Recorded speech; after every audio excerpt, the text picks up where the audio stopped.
Olá, eu sou a Naomi e este é o canal Arumin. Esta é a série Audioleitura Científica. Aqui eu faço o registro da leitura de artigos científicos.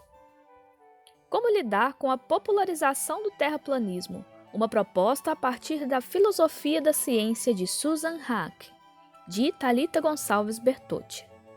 A referência e o link para acesso a esse artigo você encontrará na descrição do vídeo. Resumo. Este artigo tem como objetivo sugerir uma maneira de lidar com a recente popularização do terraplanismo.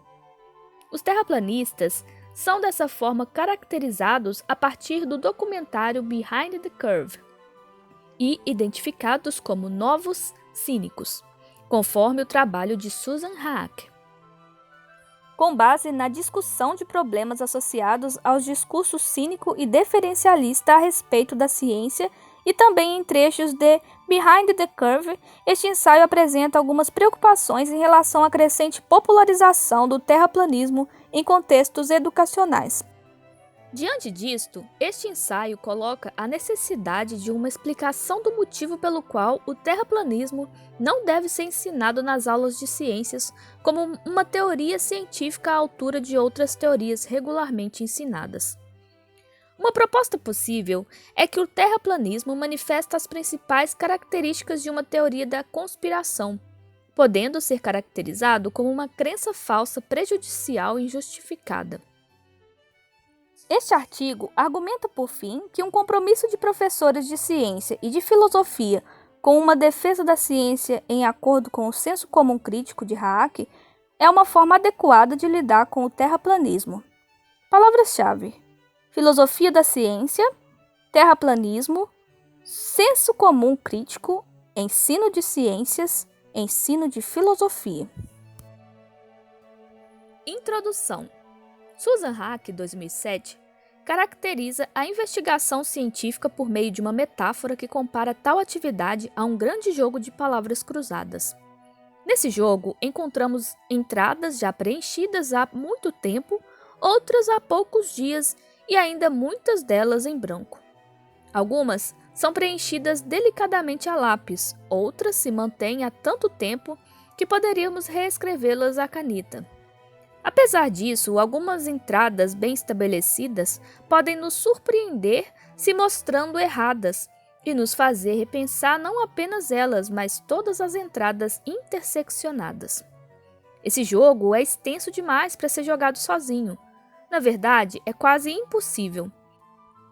Por isso, há pessoas espalhadas pelo mundo todo trabalhando nele, e há muitos grupos trabalhando sobre as mesmas entradas. Cada um dos jogadores veio de um lugar diferente, viveu diferentes experiências e possui uma determinada visão de mundo. Essa enorme quantidade de jogadores cria uma confiança no jogo, uma vez que, seja por meio de competição, seja por meio de cooperação, cada um examina o trabalho do outro.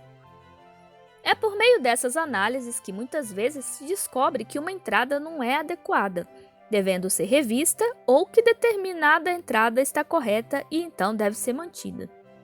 Recentemente, uma parte específica do jogo tem sido atacada. Algumas pessoas se auto-intitularam jogadores e decidiram colocar em completo descrédito essa parte do jogo.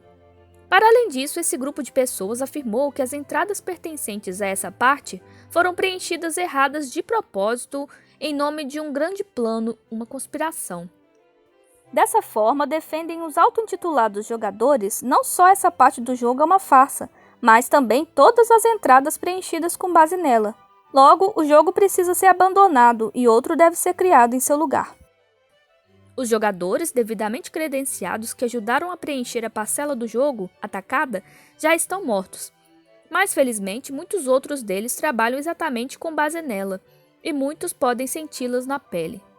Esses jogadores credenciados têm trabalhado arduamente na defesa das respostas dadas a essa parte do jogo, apresentando as razões pelas quais elas estão corretas e os motivos pelos quais a ideia de um grande plano e a necessidade de um jogo novo não se sustentam. Contudo, os jogadores auto-intitulados parecem acreditar que os jogadores credenciados estão de certa maneira atuando em prol do grande plano ou que foram manipulados por aqueles que o fazem. de modo que nada que eles digam é digno de confiança. Assim, com o fim de desmascará-los, esse grupo de jogadores auto-intitulados tem utilizado diferentes mídias sociais para denunciar essa manipulação e mostrar ao mundo a necessidade de abandonar esse jogo e criar outro. Desse modo, eles têm alcançado um grande número de pessoas de diferentes idades, gêneros e lugares.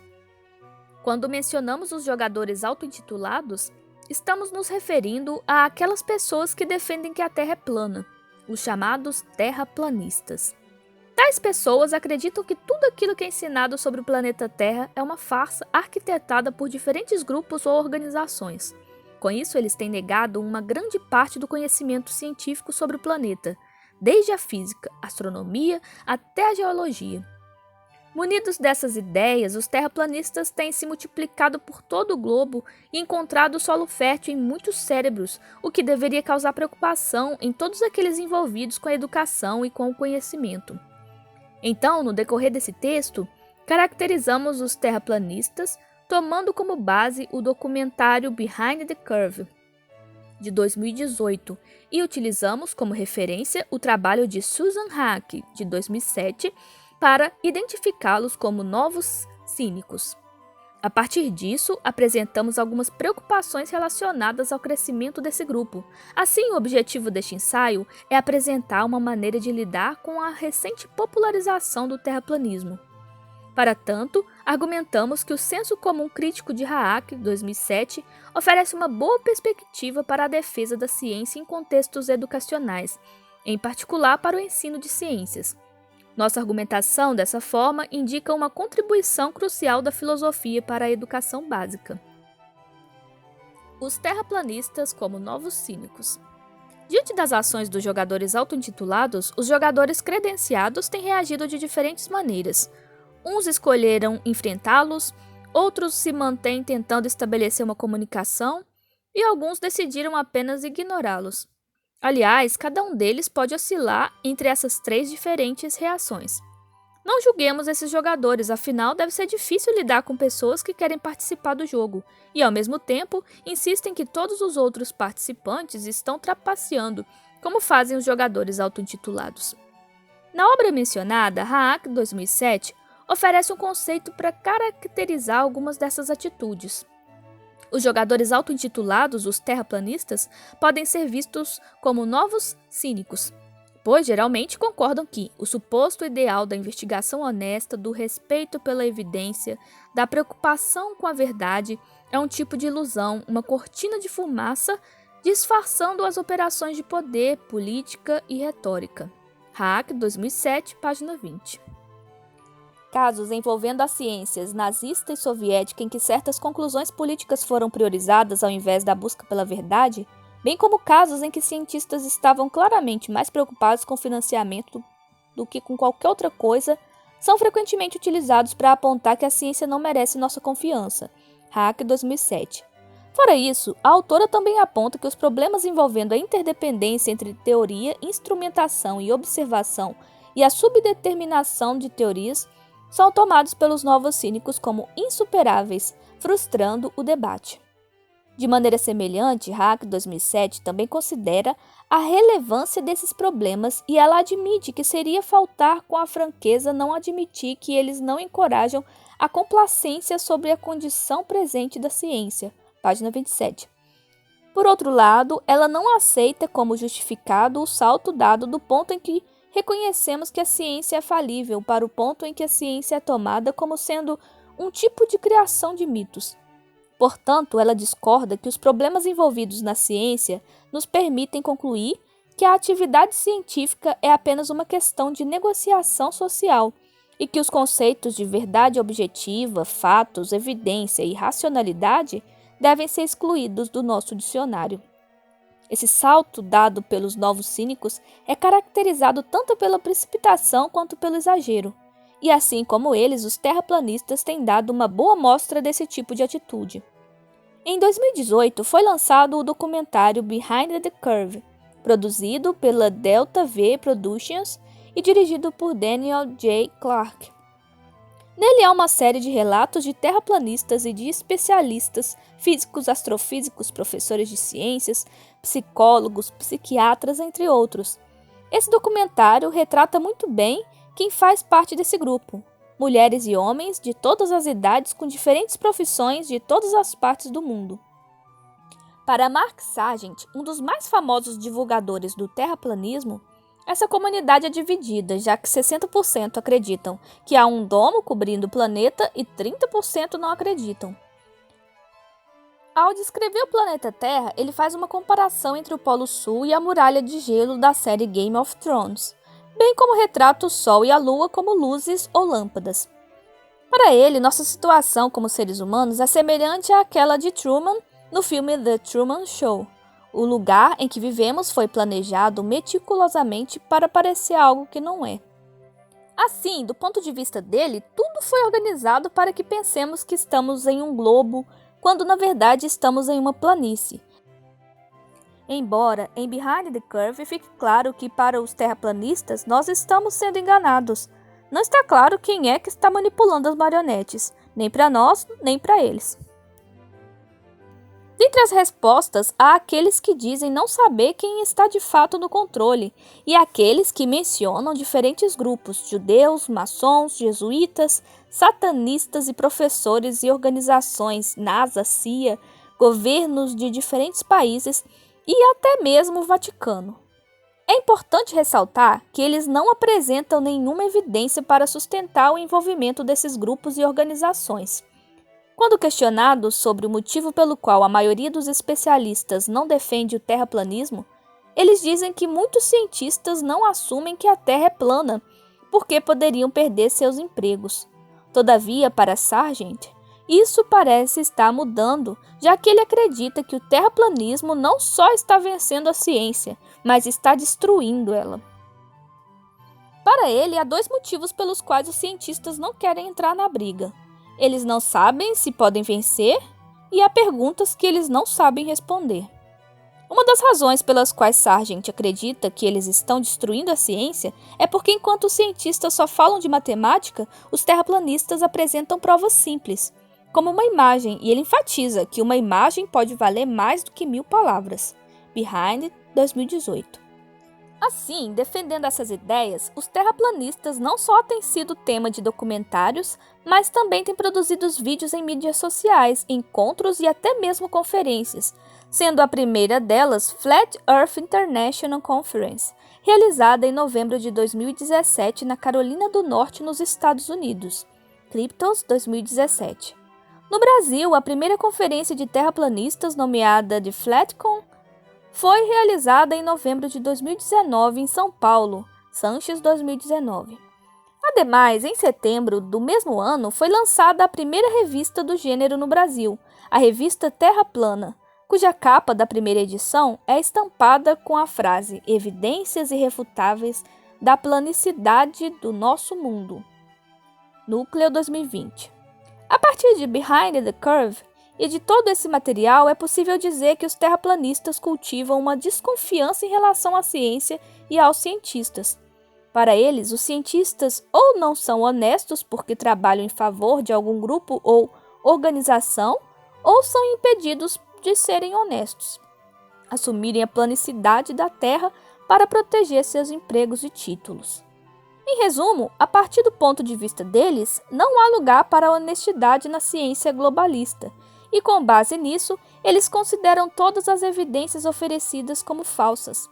Para eles, tudo pode ser um tipo de narrativa criada para beneficiar determinados grupos e organizações, na qual não há espaço para a honestidade, para o respeito pela evidência e para a preocupação com a verdade, da mesma maneira como pensam os novos cínicos, Hack 2007. Por conta disso, eles acreditam não só que têm o dever de contar ao mundo sobre isso, mas também devem fazer uma ciência de verdade, pautada por aquilo que entendem ser o método científico e livre do controle dos grandes poderosos. Somada às informações anteriores está a pesquisa realizada pelo Instituto Datafolha em julho de 2019, na qual foi estimado que 7% dos brasileiros acreditam que o formato da Terra é plano, Isso significa mais de 11 milhões de pessoas. Dentre os entrevistados, os grupos que mais se sobressaíram foram os jovens abaixo de 25 anos e os idosos acima de 60 anos. Ainda nessa pesquisa, a crença no terraplanismo se mostrou inversamente proporcional à escolaridade, isso é, quanto menor a escolaridade, maior a chance de acreditar no terraplanismo, e vice-versa. Apesar desse dado relacionado ao nosso país e dos terraplanistas serem reconhecidos por ideias excêntricas, isso não necessariamente significa que eles não sejam pessoas inteligentes. Em Behind the Curve, o professor de ciências Stephen Hagberg destaca exatamente o contrário, admitindo que eles podem ser muito inteligentes. O tópico para o qual ele chama a atenção é a educação, sugerindo que essa crença pode ser resultado de uma educação errada, em que as pessoas são levadas a não confiar em autoridades, e isso, do ponto de vista dele, pode envenenar tudo. Behind 2018. Esse é um problema, uma vez que alunos aprendem ciências principalmente por meio de testemunho, e isso requer confiança. Em sequência, em Behind the Curve, o físico Spyros Michalakis, pesquisador do California Institute of Technology, aponta para algo nesse mesmo sentido quando diz acreditar que o problema está no lado da ciência. Ele reforça que tratar os terraplanistas com desprezo seria semelhante a acreditar que se uma criança não entende uma matéria, a culpa é dela e não do professor. Behind 2018.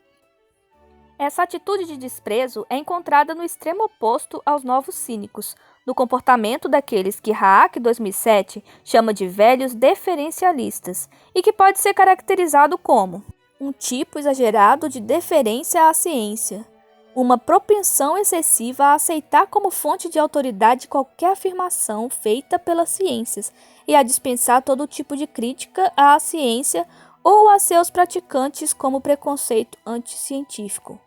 Página 17 e 18. A confusão provocada pelos novos cínicos pode ser entendida como uma espécie de resposta aos velhos deferencialistas.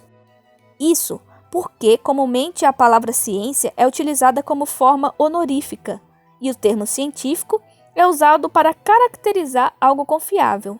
Haak 2007. Dessa maneira, se criou uma imagem de perfeição da ciência, como se não houvesse erros, corrupção ou imprecisão na atividade científica. Porém, assim como na metáfora do jogo de palavras cruzadas, a história da ciência tem apontado que a investigação científica é muito mais bagunçada, muito menos arrumada do que os velhos deferencialistas imaginaram, e ainda muito mais restrita por demandas da evidência do que sonham os novos cínicos. Haak 2007, página 94. Assim, responder os terraplanistas com base no discurso deferencialista, exaltando de forma exagerada a ciência e apelando à sua autoridade, não parece ser a melhor escolha, visto que, além de ser uma imagem omissa da ciência, pode ter sido aquilo que motivou o próprio discurso cínico. Isso pode nos servir como um indicativo de que o caminho que deve ser seguido por professores não é nem aquele trilhado pelos novos cínicos, nem aquele trilhado pelos velhos deferencialistas. Um compromisso com a defesa da ciência a partir do senso comum crítico. A parte de Behind the Curve a qual devemos prestar mais atenção é a que trata de dois trechos da conferência realizada na Carolina do Norte. No primeiro deles, uma pessoa da plateia pergunta a Sargent sobre quanto tempo ele acha que vai levar para que o terraplanismo seja ensinado nas escolas juntamente ao modelo do globo. No segundo, motivado pela pergunta de uma criança de 12 anos, acompanhada pelos pais no evento, Sargent lê uma carta que recebeu de um seguidor e que descrevo abaixo. Mark, meus netos têm 12, 10 e 8 anos de idade e são a terceira geração de terraplanistas. Você me convenceu há quase 2 anos. Eu passei isso para os meus filhos e juntos passamos para meus netos. Quando a professora de ciência ensinou que a Terra gira a 1.600 km por hora e gira em torno do Sol, 1/3 das crianças gritaram, não é verdade! Sargent em Behind 2018, nos trechos de 1 hora 26 minutos e 15 segundos até 1 hora 26 minutos e 45 segundos. Um dos pontos preocupantes desses trechos é a falsa ideia de que o terraplanismo possui o mesmo peso que a teoria heliocêntrica, De modo geral, essa é a teoria que os terraplanistas se opõem, contudo a ideia que eles defendem contraria também tópicos de física, astronomia e geologia. O que faz com que as pessoas pensem que se trata de uma questão de escolha pessoal, como se houvesse razões tanto para escolher um quanto para escolher outro. É a falácia do falso dilema. Os cientistas não estão divididos entre uma opção e outra.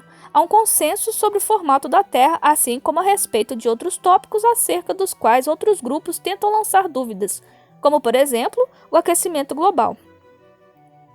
Outro ponto é o ataque à relação de confiança entre professor e aluno que o grito das crianças mencionado na carta expressa. A ideia de que os professores formados sob um juramento de dedicar-se à procura e à transmissão da verdade estão mentindo para os seus alunos é absurda. De modo semelhante ao que acontece na investigação científica, os professores prestam contas de tudo o que fazem em sala de aula, bem como são acompanhados pela gestão da escola. Dessa maneira, mentiras como conteúdo curricular estão fora de cogitação. Além disso, a gestão escolar no Brasil, que pela Lei nº 9.394 estabelece as diretrizes e bases da educação nacional, deve ser democrática, isso é, envolver a participação de professores, servidores, pais e comunidade local nas decisões que fazem respeito ao ambiente escolar. Brasil, 1996. Entretanto, essa participação tampouco significa uma participação sem limites, uma vez que os especialistas são os professores e os servidores da escola. Assim, não é porque os pais querem que o terraplanismo seja ensinado como uma teoria à altura de outras teorias científicas que já são ensinadas que isso deve acontecer. Para que isso seja entendido da maneira como deve ser e não como um ato de autoritarismo, nós precisamos explicar o motivo pelo qual nós não podemos fazer isso. Então, se faz necessário assumir uma posição e esclarecer com o que nós, professores de filosofia e de ciências, estamos comprometidos. Com base no caminho delineado até aqui, iremos argumentar que a filosofia tem um papel fundamental na defesa da ciência. O motivo pelo qual não podemos ensinar o terraplanismo como uma teoria à altura de outras teorias científicas que já são ensinadas é porque ele manifesta as principais características de uma teoria da conspiração. Alguém poderia dizer que um terraplanista nem sempre é um conspiracionista.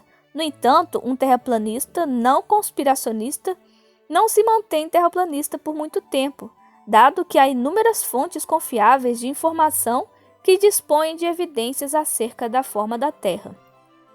As fotografias do nosso planeta são um bom exemplo disso. São disponibilizadas por diferentes agências espaciais de diferentes países, envolvendo diferentes grupos de astronautas e pesquisadores. Essas fotografias são evidências explícitas da esfericidade da Terra e, comumente, elas só são negadas invocando uma teoria da conspiração. Dessa forma, aqueles que se mantêm terraplanistas depois de consultar fontes confiáveis de informação se mantém a partir de uma teoria da conspiração, e essa, por sua vez, conta com o apoio do discurso cínico. O tipo de teoria da conspiração em que enquadramos o terraplanismo é mais especificamente conforme as distinções feitas por Susten e Vermeulen, 2009, uma crença falsa prejudicial injustificada. Essa caracterização é possível porque, em primeiro lugar, negar a esfericidade da Terra é negar também uma construção científica com uma trajetória de 25 séculos de realizações teóricas e experimentais, e que está incorporada na praxis de diversas tecnologias em nossa sociedade. Silveira, 2017, página 13. Tais realizações teóricas e experimentais podem ser entendidas como evidência a favor da falsidade da afirmação "a Terra é plana". No cerne dessas realizações está a capacidade da investigação científica de explicar e prever os fenômenos no mundo e de criar tecnologias úteis a partir dessas explicações e previsões, capacidade que está ausente no modelo sugerido pelos terraplanistas. Por exemplo, Silveira, 2017, aponta que o modelo oferecido pelos terraplanistas não explica a sombra curva da Terra na Lua durante um eclipse lunar.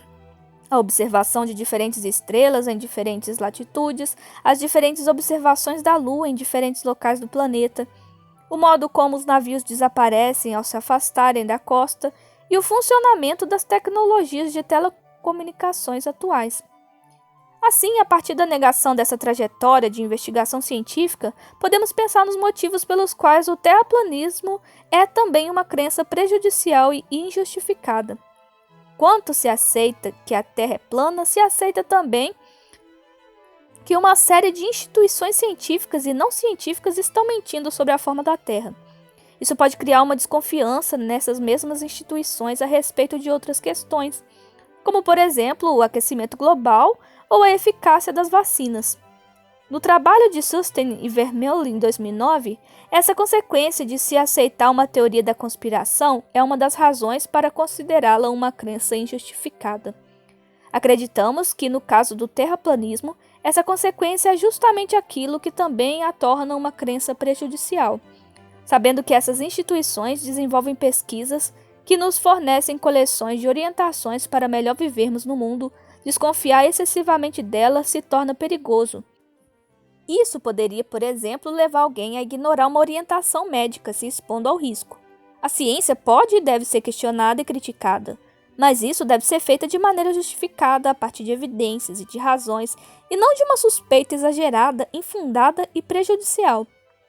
Felizmente, hoje contamos com uma série de ajudas que podem auxiliar a rastrear os erros e evitar as fraudes.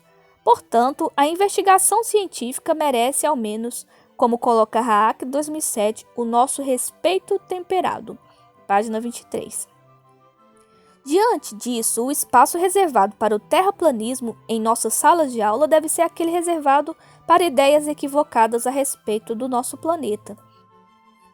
E sabendo que o discurso deferencialista pode motivar o discurso cínico e que esse último pode alimentar teorias da conspiração, devemos nos comprometer com uma defesa da ciência que se afaste dessas duas posições.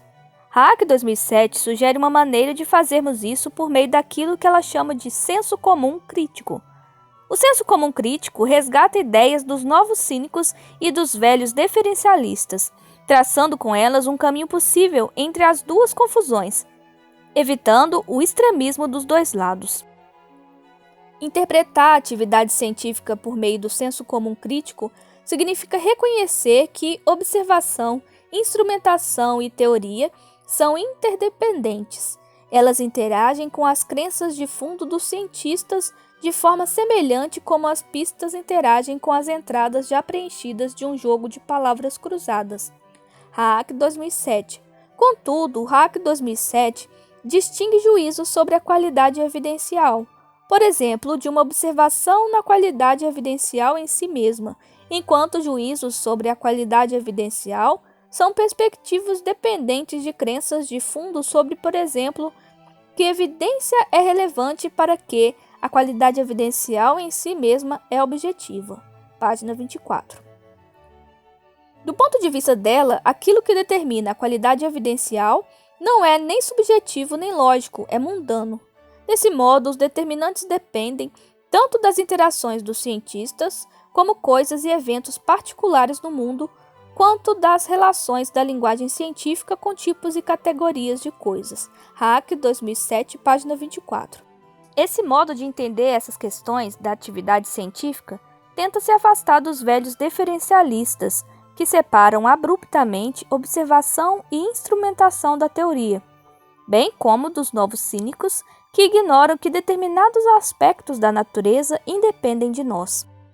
Além dessa perspectiva em relação à observação, instrumentação e teoria, o senso comum crítico também vê de maneira diferente o famoso método científico. Haak 2007 discute em termos de investigação e não de método, distinguindo entre a investigação empírica, científica natural, científica social, forense, histórica e cotidiana, e investigação não empírica, matemática e lógica. Ambas podem ser qualificadas tanto como investigações genuínas como pseudo-investigações. No primeiro tipo, segundo Haak 2007, há um esforço de boa-fé para chegar à verdade do assunto em questão, qualquer que possa ser a cor daquela verdade. Página 96.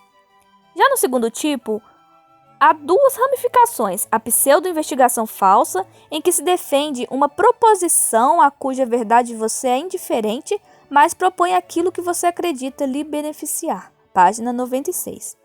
E a pseudo-investigação fingida, em que se defende uma proposição a cuja verdade você já está inflexivelmente comprometido. Página 96. Dessa forma, diferente daquilo que gostariam os velhos deferencialistas, não apenas uma investigação científica natural pode ser considerada uma investigação genuína, mas todos os outros tipos de investigações também, empíricas e não empíricas. O esforço de boa-fé para chegar à verdade pode ser feito de diferentes maneiras, mas, ao contrário daquilo que os novos cínicos fizeram parecer, ele ainda requer dos investigadores algumas características como imaginação, cuidado, habilidade, persistência, honestidade intelectual, raciocínio rigoroso e bom julgamento. Hack 2007.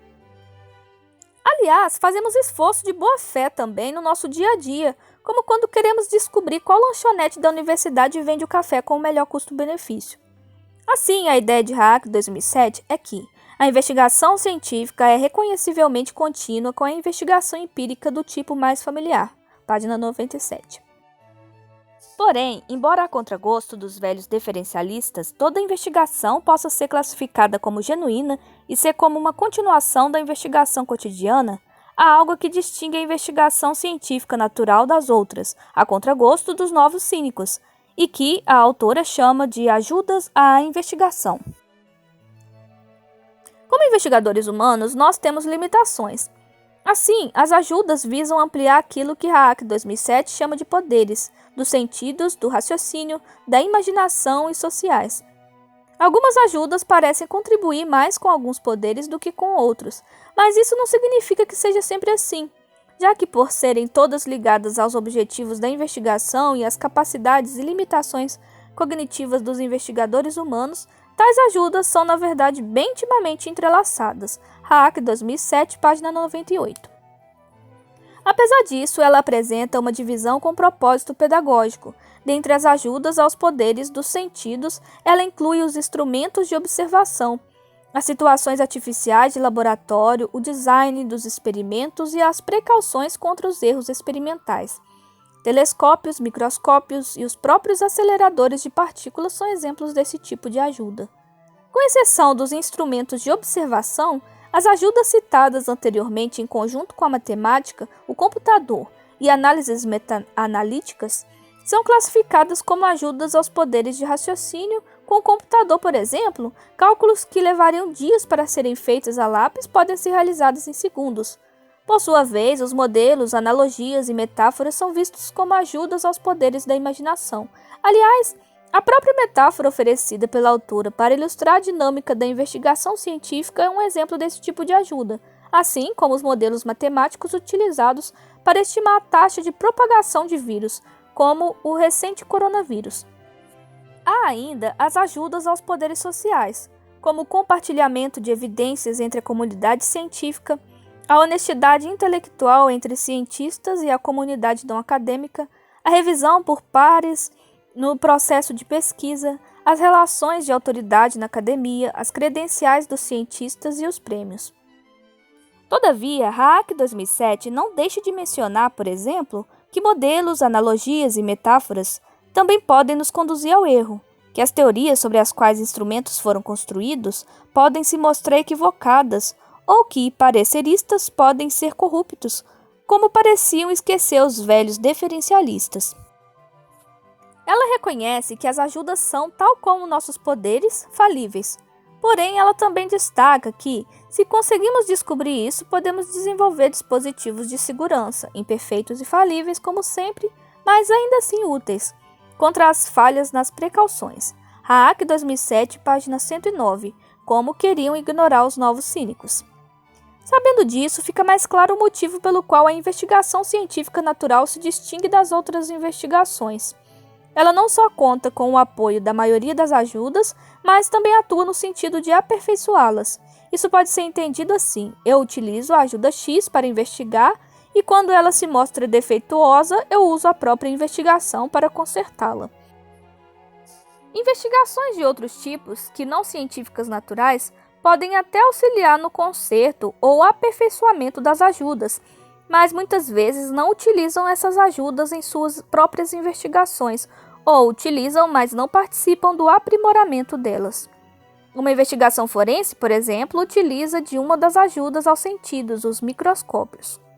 Mas não é a investigação forense que aperfeiçoa esse instrumento. Se os peritos forenses identificam que o microscópio não está ajudando, eles simplesmente param de utilizá-lo e buscam outra maneira de ajudar os sentidos. Já cientistas, se notam que o microscópio não está funcionando, vão trabalhar para melhorá-lo. É isso que torna esse tipo de investigação melhorada, segundo Haak 2007. Considerações finais. O objetivo desse ensaio era apresentar uma maneira de lidar com a recente popularização do terraplanismo. Para tal, utilizamos como referência o trabalho de Susan Haak 2007 e o documentário Behind the Curve para identificarmos os terraplanistas como novos cínicos. A partir disso e de notícias a respeito do crescimento desse grupo, apresentamos nossas preocupações com a sua popularização.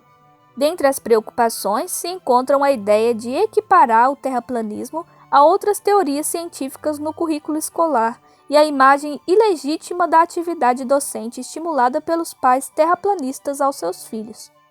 Diante disso, ressaltamos que essa equiparação envolve uma falácia de falso dilema e que, assim como os cientistas prestam contas dos seus serviços, os professores também o fazem, reduzindo assim as chances de um ensino pautado por mentiras. Salientamos ainda que uma gestão escolar democrática que preza pela participação de todos não deve ser confundida com uma participação sem limites, uma vez que a escola conta com especialistas. Dessa forma, sugerimos que, para que se entenda isso da maneira como deve ser, faz-se necessário apresentar os motivos pelos quais o terraplanismo não pode ser ensinado como uma teoria à altura das teorias científicas já ensinadas. Assim, com base em Susten e Vermeulen, 2009, o caracterizamos como manifestando as principais características de uma teoria da conspiração, mais especificamente uma crença falsa prejudicial injustificada, e indicamos que seu lugar em uma aula de ciências deve ser junto às ideias equivocadas sobre o nosso planeta. Para lidar com isso, argumentamos que os professores de ciências e de filosofia devem se comprometer com a defesa da ciência a partir do senso comum crítico de Haak, 2007. Isto é, seguindo Haak, defendemos que o novo cinismo dos terraplanistas não deve ser combatido com um movimento em direção ao extremo oposto, o deferencialismo. Devemos encontrar uma posição equilibrada entre o respeito à ciência e as críticas que podemos fazer a ela. Isso envolve o reconhecimento daqueles aspectos da investigação científica que ressaltamos aqui, entre eles a interdependência entre teoria, observação e instrumentação, a distinção entre juízos sobre a qualidade evidencial e a própria qualidade evidencial, a existência de diferentes tipos de investigação, as características exigidas por uma investigação genuína, a importância e falibilidade das ajudas à investigação e a percepção de que tais ajudas tornam a investigação científica melhorada. Com isso, notamos que o senso comum crítico resgatou ideias dos novos cínicos e dos velhos deferencialistas, e ao evitar o extremismo dos dois lados, traçou com elas um caminho possível entre as duas confusões. Acreditamos que, seguindo esse caminho do senso comum crítico, podemos não só lidar com o terraplanismo, mas também evitá-lo. Isso porque uma defesa da ciência feita dessa forma evita tanto o discurso deferencialista que pode gerar o discurso cínico, quanto o próprio discurso cínico que pode alimentar teorias da conspiração, como o terraplanismo. Contudo, sabemos que essa é apenas uma das formas de se enfrentar o problema, e que outras questões ainda podem ser colocadas, como por exemplo, os professores de ciência têm discutido com seus alunos os motivos pelos quais as teorias que ensinam são confiáveis? Ou as razões pelas quais eles ensinam aquelas e não outras? Em que nível essa discussão deve ser feita? Uma abordagem puramente conceitual do ensino de ciências é suficiente para discutir esses motivos? Para além dessas questões relacionadas ao ensino de ciências, nossa discussão indica também a questão da importância da filosofia na educação e na formação de professores, considerando que identificamos o problema na maneira de conceder a própria ciência. Devemos notar que a filosofia da ciência está em uma posição privilegiada para contribuir com o enfrentamento da situação. Dessa forma, não apenas professores de ciências devem comprometer com uma concepção mais adequada e uma defesa da ciência, mas também professores de filosofia devem ser capazes de abordar a questão. A ciência faz parte de nossa sociedade, e compreendê-la é tarefa da filosofia.